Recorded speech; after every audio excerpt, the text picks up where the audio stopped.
यही जमुई जिला के सिला तो छोड़ा मगहिया से मिला करे। नाचे यही जमुई जिला के सिला तो छोड़ा मगहिया से मिला करे। तोनी सा जींस ढीला करे सटे जावे पर रस लीला करे। तोनी सा जींस ढीला करे सटे जावे पर रस लीला करे। नाचे यही जमुई जिला के सिला तो छोड़ा मगहिया से मिला करे। नाचे यही जमुई जिला के सिला तो छोड़ा मगहिया से मिला करे।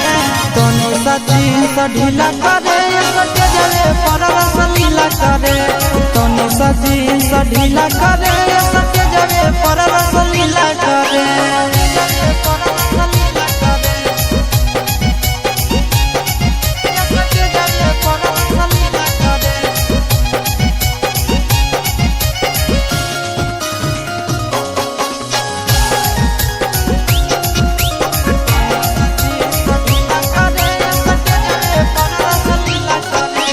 खोली के चोली तो चीज दिखाई दे दिला जवाब के मन बनी दे।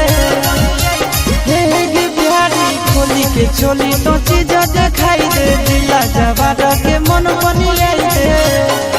आगे नाचन जैसन नाच करे ना पसीना से दहिया गीला करे। नाचन जैसन नाच करे ना पसीना से दहिया गीला करे। तोनी सा जींस ढीला करे सटे जावे पर रस लीला करे। तोनी सा जींस ढीला करे सटे जावे पर रस लीला करे।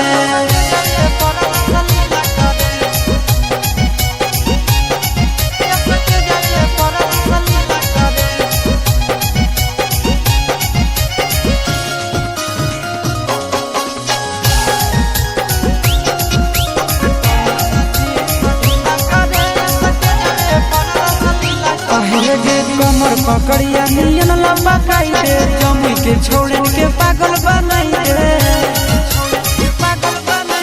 कमर पकड़िया नियन लंबा काई दे जमुई के छोड़न के पागल बनाई दे। आगे हाथ से यादव चिंटू राजा के पांजा में धर के हिला करे। हाथ से यादव चिंटू राजा के पांजा में धर के हिला करे। तोनी सा जींस ढीला करे जावे पर रस लीला करे।